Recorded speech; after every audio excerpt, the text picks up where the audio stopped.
आप सभी बच्चों को, टीचर स्टाफ को मकर संक्रांति उत्तरायण की बहुत बहुत शुभकामनाएं। तो आज सब सुबह उठे थे सूर्योदय से पहले।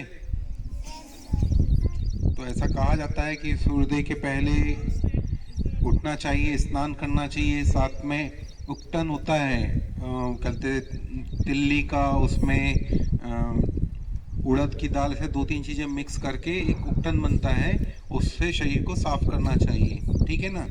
और दूसरा, जैसे मैम ने तो पूरा बता ही दिया आपको, मैं इसमें एक चीज़ और जोड़ देता हूँ कि आप लोग सब जानते हैं कि अभी हम लोगों ने गीता जयंती मनाई थी ना।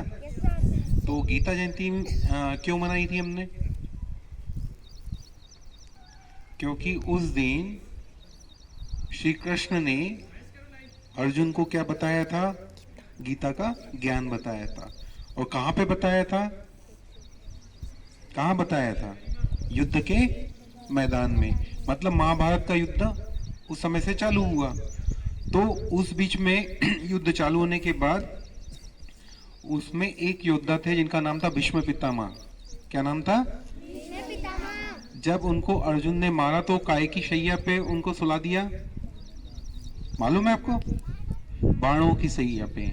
तो चाहते तो उस समय वो प्राण त्याग कर सकते थे। क्यों? क्योंकि आपको मालूम है कि उनको एक वरदान था कि वो जब चाहेंगे तभी प्राण निकलेंगे, यानी जब वो चाहेंगे तभी मृत्यु होगी, नहीं तो मृत्यु नहीं हो सकती। तो चाहते तो उसी समय वो प्राण त्याग कर सकते थे।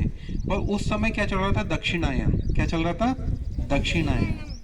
तो उनका कहना था कि शास्त्रों में ऐसा आता है कि जिनके प्राण उत्तरायण में जाते हैं उनको जल्दी मुक्ति मिल जाती है, मोक्ष मिल जाता है। तो उन्होंने अर्जुन से निवेदन किया कि मुझे तुमने मार तो दिया, पर मुझे एक इतने बाण मारो जिससे कि मेरी जो अभी मृत्यु तो मेरे हाथ में है, परंतु मैं एक शैया पे सो जाऊं। और मैं कब तक के लेटा रहूं? जब तक कि क्या ना आ जाए? उत्तरायण। तो जैसे ही उत्तरायण आया, फिर उन्होंने कृष्ण जी को बुला के फिर उन्होंने बोला कि मैं आखिरी समय में गंगा जी का जल पीना चाहता हूँ और उनका दर्शन करना चाहता हूँ। तो अर्जुन ने क्या किया था? एक बाण मारा था पृथ्वी पे, तो वहां से क्या प्रकट हुई थी? गंगा जी आ गई थी। फिर वो पानी उन्होंने पिया और फिर अपने प्राणों को त्याग दिया। तो ये कहा जाता है कि उत्तरायण जब चालू होता है उसके पश्चात जब उत्तरायण का समय चलता है, आपको मालूम है कि साल भर में 2 आयन होते हैं, एक उत्तरायण होता है और एक दक्षिणायन होता है। तो आज से दक्षिणायन खत्म होता है और क्या चालू होता है? उत्तरायण चालू होता है। तो इससे एक दूसरी चीज सीखने की बात यह है कि उत्तरायण और दक्षिणायन, तो उत्तरायण का मतलब है उत्तर उत्तर आगे बढ़ना, अपने जीवन में अच्छे गुणों को लाना। दक्षिणायन, आप देखना, दक्षिण दिशा को उतना अच्छा नहीं माना जाता है ना, और उत्तर दिशा को अच्छा माना जाता है। यदि हम एक नक्शे में देखें तो दक्षिण दिशा में हमारे भारत की क्या है?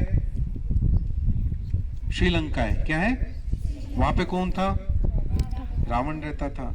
और उत्तर दिशा, उत्तर प्रदेश, जहां पे भी अयोध्या 22 तारीख को जन्मस्थली में पूजन होना है, प्राण प्रतिष्ठा होनी है राम जी की, तो वो कहां पे आ गया? उत्तर।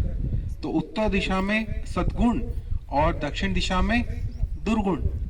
तो हमें दक्षिण से किधर जाना चाहिए? उत्तर की ओर। मतलब यदि हमारे जीवन में अच्छे दुर्गुण है तो दुर्गुण को छोड़कर हमको क्या क्या लेना चाहिए? अच्छे गुणों को अपने जीवन में उतारना चाहिए और अपने जीवन को दक्षिणायन से किस ओर ले जाना चाहिए?